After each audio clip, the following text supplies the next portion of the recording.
My name is Ashely Bunn. I'm the Shelter Supervisor at the Las Vegas Rescue Mission. Our shelter program is unique because we are able to house single fathers. There are other shelters in the valley that can do that, but it often requires like an intake assessment and a wait list. They're often dependent on funding. With our shelter, they are able just to show up to intake, and as long as we have the space, we can house single fathers and their children. We also have an intact families program, so anybody that comes to us that doesn't want to be separated, whether that be a father and a mother or a same-sex couple or trans couples, or even if they're just people that are siblings, or they could be multi-generational, they could even just come from an encampment or say, hey, we've been living and surviving together, you know, out on the streets, and we consider ourselves a family, and we're able to take them in and treat them as such. What inspired me to become involved with homeless families and individuals is that I've also had my own history with being homeless. It can be an extremely tough journey. There's always a lot of confusion surrounding like, where can I go to get services? What is actually free to me? Where can I show up and actually get help? It's very frustrating to be in a position where you don't know where to go, and when you try to show up places, you find out that for some reason you don't meet their qualifications, you don't have the right insurance, you don't have some kind of fee they're looking for, or they want to put you on a wait list. And when you're in a situation where you don't have food and you don't have a place to stay and you don't feel safe and you're stuck outside, that is a really defeating and demoralizing experience. It just feels unsafe. There's just no dignity or respect in that. In the past few years that I've been here, the shelter has evolved and grown tremendously. And we now have our Intact Families program, where we can house families and keep them together as a single unit. They're provided intensive case management, and we kind of follow them through from beginning to end. It could be getting all their documents, it could be finding childcare, helping them build a resume, get a job, eventually set them up for stable and supportive housing. We've also been able to start a program for singles with our extended stay shelter program. So anybody that comes in and identifies that they want to break their cycle of homelessness, that they're not comfortable going from shelter to shelter or bouncing around, staying different places. They're like, I have a job, but I'm on the verge of losing it because I don't have a safe place to sleep at night, or I have these interviews lined up, but I don't have any clean clothes to wear, I don't have anywhere to shower, how do I show up and apply for this job when I'm not able to meet those basic needs? So we've been able to create a program for those singles as well. There's spaces for men, spaces for women, even some overflow spots for families. And as long as they're willing to take steps towards wanting to find employment and save up and they want housing, we work with them on that. There's no time limit on that program. We're able to stay as long as they need to see that through. There have been some success stories that have been really touching over the years. At one point, we had a family that was fleeing from another country. There was really bad domestic violence, and when the family got here, they had not only nowhere to go, but they didn't have any of the papers they needed to establish like who they were and how are you supposed to get a job, and how do you enroll your children into school, and how do you do all these things when you can't even have like your basic documents or have your basic needs met. We were able to enroll them into our Intact Families program. They stayed with us for a little bit over a year. In that amount of time, they were able to get connected with a women's advocate that was also able to help them with some of their immigration stuff. The mother was able to secure permanent resident cards for all 4 of her children. It was their case manager at that time. It was able to write them character reference letters and write them different things for school programs. One of the older teenage boys was able to get into a business summer institute, scholarship program. He was able to get into that program, while he was staying with us, and it was really interesting and neat just to watch him go through that. There was also the oldest daughter of that household that got a scholarship through Coca-Cola. She got into Princeton.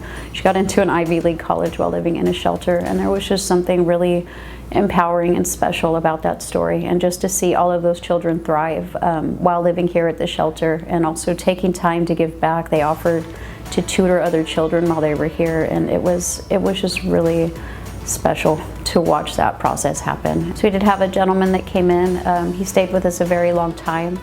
Through COVID, he just felt very comfortable and safe here, and he kind of took it upon himself to make sure that everything was, looked after and things were kept up, and he wanted to clean all the time, and he was just made himself very useful.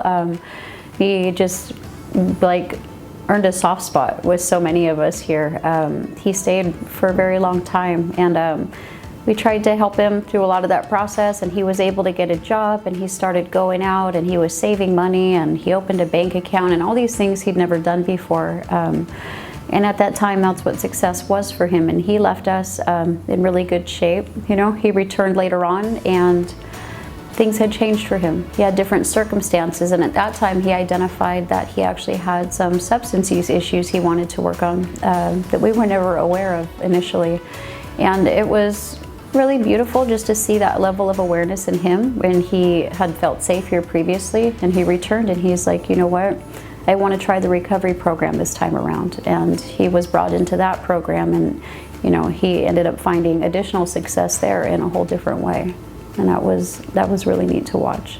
The challenges that the shelter often faces in addressing homelessness occurs at many levels, right? So it's even just having the people that we need present to power the day-to-day operations. But it's also being able to find people that are passionate about what they're doing, that will treat our population with care and respect, and honor their experience, whatever that may be.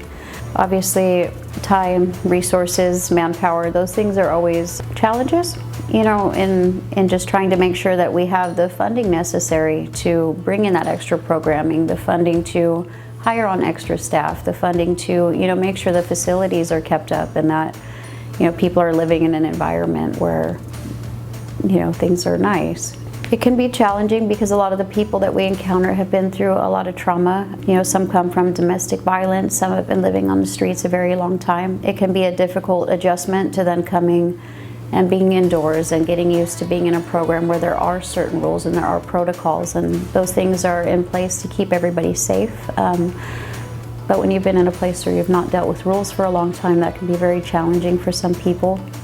Intake each day is an interesting process. There's people that are returning for a bed that are already staying here. There's also people that are coming for the first time that haven't yet checked in. If somebody is brand new, what they can expect is that somebody will ask them for their name and their information so that, you know, we can run them through our process and get them checked in. Once they're cleared, that they are able to come in and we do have a bed available, then we can start the process of doing a COVID test and searching their bags. We do a breathalyzer every day, so if somebody was planning to show up for intake, they should definitely keep in mind that we do those things. If they're just returning each day and they're just waiting to come back in, then it's just a matter of verifying, like, oh hey, you've been here, this is your bed number, this is your name, this matches. They go through the same bag search and breathalyzer process. The COVID test is only done once at the very first intake. If somebody's not able to make it for the 3 to 4 p.m. intake, we do have a second late intake from 6 p.m. to 6:30 p.m. nightly. It is important to identify during intake if you have seizures, if you're pregnant, if you have a severe medical condition that makes you unable to climb up onto an upper bunk.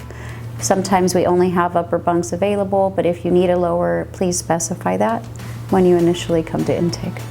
The rescue mission is an evening shelter, so we generally provide services in the evening. We have our intake between 3 and 4. We serve dinner for the community at 5 p.m. nightly, and then we have a second shorter intake from 6 to 6:30. After that time, there are no new intakes for the evening. Everybody's on property for the night. The following morning when they wake up, they will be able to eat breakfast if they choose to do that, and then they will need to grab all of their personal belongings and take them with them for the day. Moving forward, my goals for shelter programming would be to continue expanding the programs that we're able to offer, to hire more staff to run those programs. For what I've seen so far, being able to add a case management service component to the emergency shelter program has been huge. Been able to foster a lot of success for people, especially those that are wanting to break the homelessness cycle and not return and have to utilize the shelter again. Obviously, we're here if that's something that they need to do. We've never turned somebody away just because they've already been here. But generally, what people are looking for is that availability, like that option to have somebody to come to, like, hey, I really want to sit and talk with somebody. I want to lay it out, like, these are what my problems are. This is what I need help with. Can you please, you know, how do I fix this? Where do I go? What resources are there? What kind of referrals can you provide? If we were able to do that with a larger portion of the guests that are in the shelter, that would be amazingly helpful. I have been working here at the Rescue Mission for about the last 4 years. Initially, when I started, I was an intake coordinator for the women's shelter. And then about the time that I decided to go back to college, I also became a case manager for our Intact Families program. I don't think at that time I knew exactly what I wanted to do or what direction I wanted to go. I just know that I felt I had a calling to be in a place like this, and once I got here, it definitely felt like home for me. Having been homeless, having dealt with a lot of the unfortunate circumstances that comes with that, I felt like I was in a unique situation to have compassion, to have empathy for others, to try to walk in their shoes and understand what they go through day to day. I just feel like this has been an extremely huge part of my life. It's definitely who I am at this point. It's a huge part of what makes me me. Everything that I went through, in my own addiction, in my own homelessness, in my own traumas, a lot of the things that I overcame, I realized could be used to help other people. I don't ever want somebody to think that they're going to come here and be judged for the things that they've gone through and the things that they've had to do to survive. I think that part of what makes this place powerful for our guests and our clients is that so many of our staff have actually walked in similar shoes. There are definitely systems in society and institutions that do cause certain people to have adverse life experiences at a much higher rate than other people. And for children that are born into poverty and born into homelessness, they weren't ever really given a chance, and they shouldn't be treated any different just because they had to come and ask for help. I think asking for help is an extremely courageous thing to do. It's difficult for a lot of people. So once they get here, definitely want to recognize that courage and honor their experience and let them know, you came to the right place. We want to help you.